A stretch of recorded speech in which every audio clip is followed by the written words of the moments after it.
देखिए बात एक बार आपको फिर से खुश आमदीद कहते हैं। दयानत के वाले से जब बात कर रहे हैं, ये दयानत किस तरह से की जाए अपने साथ, और हम मुसलसल उसी गुफ्तगू को बार बार दोहराए जा रहे हैं और अभी भी हम फिगर आउट करने की कोशिश करें कि भाई अच्छा एक्चुअली आसान वे आउट क्या हो सकता है। मुफ्ती भाई, क्या आसान वे आउट हो सकता है अगर दयानत हम करना चाहें? स्पेसिफिकली अगर हम क्योंकि देखिए निस्बतों की बात की तकी भाई ने जाते हुए, तो हम तो इससे हमारी जो मान है वो इसी निस्बत पे मान है कि जी हमारा ताल्लुक जो है उस कबीले से है कि जिसने उस वक्त शुक्र किया जब सब्र करना भी मुश्किल था। तो किस तरीके से हम अदा कर सकते हैं और दयानत से हम कैसे काम ले सकते हैं? बिस्मिल्लाहिर्रहमानिर्रहीम। अभी आपने बहन ब्रेक से पहले भी जब सवाल किया था कि नबी इस्लाम के हवाले से आप गुफ्तगू फरमा रही थी कि उनका क्या हक़ है, और अमानतदारी दयानतदारी के हवाले से याद देखिए कुरान मजीद फ़ुरक़ान हमीद में अल्लाह शाह फरमाते हैं लक़द कान लकुम फ़ी रसूलिल्लाहि उस्वतुन हसना। तुम्हारी नबी अलैहिस्सलाम की जो ज़िंदगी है वो रोल मॉडल है। आज हमने अपना रोल मॉडल बहुत माज़त के साथ, बड़ी शायद जुमला सख्त हो लेकिन मैं कहूँगा, हमारा रोल मॉडल नबी इस्लाम की ज़ात मुक़द्दसा नहीं है। शायद हम आज भी हमारा रोल मॉडल फ़िरौन है, शद्दाद या हमान है। लोगों को दबाना, जुल्म करना, अपनी वाह करना, रोब डालना, अपना रोब डालना, हलाल और हराम की तमीज़ किए बगैर दूसरे के पास उसको छीनना। आप जिस सीट पे बैठे, अगर मैं इसका अहल नहीं हूँ मगर इस सीट की ख्वाहिश रखना, और जो भी एफ़र्ट्स करना पड़े वो कर गुजरना। हम बात नबी इस्लाम की करते हैं या उनकी आल की करते हैं, असहाब की करते हैं, वो हैं क्या जो अपना हक़ देने वाले। यानी आपकी अगर मैं बात सिर्फ ये कहूँ कि फ़िरौन के लाइफस्टाइल के साथ आकबत मूसा की नहीं हो सकती। बिल्कुल ऐसा ही है। आप ये चाहें कि आप ज़िंदगी भर फ़िरौन के तर्ज़ अमल पे चलें और कल क़यामत में आप मूसा के साथ खड़ा होना चाहें अल्लाह की बारगाह में, ऐसा हो नहीं सकता। आपका जो लाइफ स्टाइल है, जो आपका तर्ज़ अमल है, जो आपका अंदाज़ गुफ्तगू है, यार हम ये बात करने का भी तो अमानतदारी है ना। मैं बात माँ से कर रहा हूँ, अपने बाप से कर रहा हूँ, अपने भाई से कर रहा हूँ, अपने दोस्त से कर रहा हूँ। अब अगर मैं शौहर हूँ तो बीवी से कर रहा हूँ। ये बात करने की भी तो अमानतदारी है कि मेरा अंदाज़ क्या है, मैं दिल तोड़ता हूँ या दिल जोड़ता हूँ। कैंची से ताल्लुक है कि सुई धागे से? सही। हाँ, मैं यहाँ बैठा हूँ और खुदा की कसम, मैं इतनी बड़ी कसम खा के कह रहा हूँ, अगर मैं ये सोच कर यहाँ बात करूँ, देखिए ये अमानतदारी नहीं होगी। अगर ये सोच कर बात करूँ कि ये सब मेरी वाह वाह करते रहे, कोई ऐसा जुमला बोल दूँ कि मदिया मेरी बहन या नूर भाई वाह वाह वाह वाह सुभान अल्लाह करते रहे, तो ये इसके साथ जुल्म है, ये अमानतदारी नहीं है। तो अब खालिसतन रूहानी तौर पर आपका अल्लाह से ताल्लुक क्या है, ये अमानतदारी। रूहानी तौर पे आपका रूहानी तौर पे क्या है। और जब अब मैं फिर एक बात कहता हूँ, आसानी बहुत अजीब मामला है आज के हवाले से, लेकिन मैं कहना चलूँ, देखिए अल्लाह सुब्हानहू व तआला की रहमतों का वाईफाई रमज़ान होते ही बड़ा खुल गया। क्या वजह है? नमाज भी पढ़ लें, कुरान भी पढ़ लें, तरावी भी पढ़ लें, जिक्र भी कर रहे हैं, कनेक्शन क्यों नहीं हो पा रहा? उसके मामला हमारे वहाँ से सिग्नल्स तो आ रहे हैं, हम कैच क्यों नहीं कर रहे? बहुत पावरफुल सिग्नल्स हैं। इसकी वजह यहाँ की जो सिम है ना, इसमें झूठ है,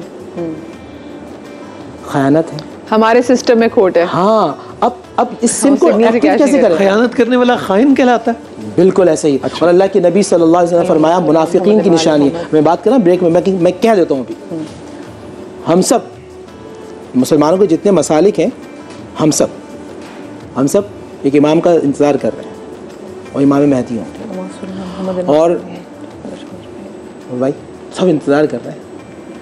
लेकिन कभी अपने आप से पूछो, जब वो आएंगे तुम किस सफ़ में खड़े होगे? तुम हुसैनी सिफ में खड़े होगे या तुम यजीदी? यजीद वाले भी कौन थे पता? तो इसका मतलब ये कि यजीद के लाइफस्टाइल के साथ भी इमाम अली मकाम की वो नहीं हो सकती। अगर ये आपको डिसाइड करना होगा। सर अब वेरी क्लियर, दो लश्कर खड़े हैं आज पूरी क़यामत तक के लिए, एक हुसैनी लश्कर है, एक यजीदी लश्कर है। अब इस लश्कर की भी कुछ खुसूसियात हैं और इस लश्कर की भी खुसूसियात हैं, बातें। यहाँ क्या है? या मोहब्बत है, प्यार है, खुलूस है, बांटने का सिला है, तकवा है, मुआफ़ करने का जज्बा है, शाकिर हैं, आबिद हैं, जाकिर हैं, मुनइम हैं, और ऐसे मुआफ़ करने वाले कि दुश्मन आ जाए उसका घोड़ा भी प्यासा हो तो अपने हाथ से पिला दें। और कैसे हुर को माफ़। और दूसरा क्या है? दूसरा क्या मामला है? हसद करने वाले, बुग़्ज़ रखने वाले, अदावत रखने वाले, नफरत करने वाले, जलन रखने वाले, और हर एक का हक छीनने वाले। यही तो खयानत। पानी रोकने वाले। अच्छा, फिर यहाँ से आगे बढ़े, जो आपका हक है उस हक को रोकने वाले।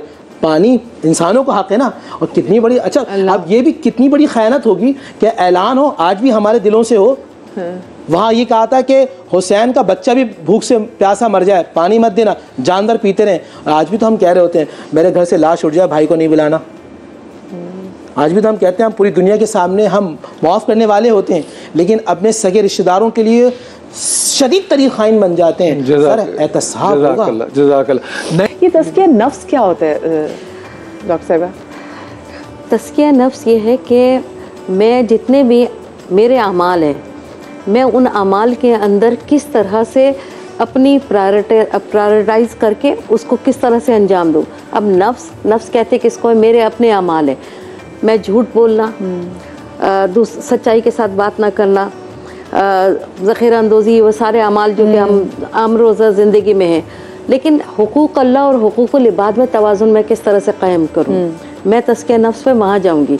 तज़किया नफ्स ये है कि जब मैं अपने अल्लाह जिसने मुझे पैदा किया, जिसने मुझे हवा से कमसा दिया, और जैसे मुफ्ती साहब ने ये कहा था कि मेरे पांचों आज़ा का हक़ है, और शऊर, फ़हम और अदराक की ताकत अगर ना हो तो मैं ये बात में तख़सीस और तफरीक़ ही ना कर सकूं कि हराम क्या है और हलाल क्या है, और मैं ये ना जान सकूं कि राज क्या है और उसका अमानतदारी और उसका जो वाइस वर्सा है वो क्या है। तो इसका मतलब है कि मैं फिर बिल्कुल जानवर हूँ। तो फिर मेरा तो अज़ाब ही अज़ाब है, हिसाब तो है नहीं। इंसान का हिसाब है और जानवर के ऊपर अज़ाब है तो उसका हिसाब नहीं है।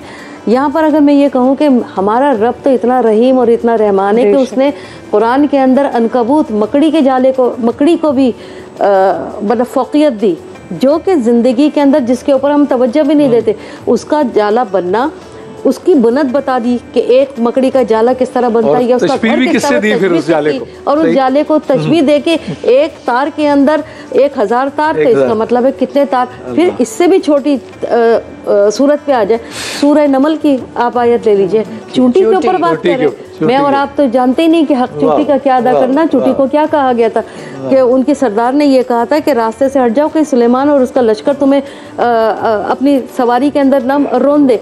देखें बड़े इसके अंदर लेसन है। तो वो मेरा तज़किया नफ्स है, उसमें इत्तेहाद भी है, ताकत भी है। जो अथॉरिटी है, जो आप लोग बार बार कह रहे हैं कि जो हुकूमत चलाने वाले हैं लोग, उनका क्या हक़ है हम पर, और रियाया का उन पर क्या हक़ है। अगर वो सही है तो रियाया अपने जो मराहिल है या अपने अमाल है वो कैसे अंजाम दे। फिर सूरह नमल के अंदर शहद की मक्खी, जब रब आपके इतने छोटे छोटे जो रूह जानवर है या जिसको इंसेक्ट कहेंगे, उनकी ज़िंदगी के ऊपर बात कर रहा है, तो इंसान की ज़िंदगी के भी तो बहुत बड़े बड़े मामलात हैं। मैंने अभी बात की थी 2 सूरतों की बात की, सूरह बकरा की बात की थी और सूरह मोमिनीन की बात की। सूरह अनफाल की भी बात क्यों भूल जाते हैं हम? जंग व जदल है, जंग का सियाक़ व सबाक़ है, लेकिन उसके अंदर भी अपने जो ओपोनेंट है उनके साथ बर्दाश्त करने का और उनके साथ मामलात का उसके अंदर जिक्र मौजूद है। सूरह हजरात के अंदर मौजूद है, समाजियात पूरी उसके अंदर मौजूद है। तो जब रब ने आपको एक ज़ाब्ता हयात दिया तो हमने उसको किस तरह से पाया। एक छोटी सी बात और भी यहाँ पे कहूँगी कि आप लोग बार बार बात कर रहे हैं और हम, बल्कि मैं भी उसी निज़ाम का हिस्सा हूँ। हमारे यहाँ ऑर्गेनाइजेशन जो कल्चर है या उस ऑर्गेनाइजेशन का बिहेवियर है, उसमें ये थ्योरी पढ़ाई जाती है कि right man for right place, मामला ही ख़त्म हो जाए। जब मुझे फ्रस्ट्रेशन नहीं होगी तो मैं आपसे हसद भी नहीं करूँगी। जब मेरी तनख्वाह या मेरा जो रेनोमिनेशन है मेरा सही होगा तो मैं किसी दूसरे के हक के ऊपर कैसे डाका डालूंगा। हमारे यहाँ जो डिमेरिट है वो यही है, बिगाड़ आपको वहीं से देखना होगा कि कहाँ से वहाँ से आता है। और दूसरी बात है, जो कुरान तो वो मौजज़ा है ना कि जो माजी और हाल और मुस्तकबिल के सेक़ों से वाबस्ता है।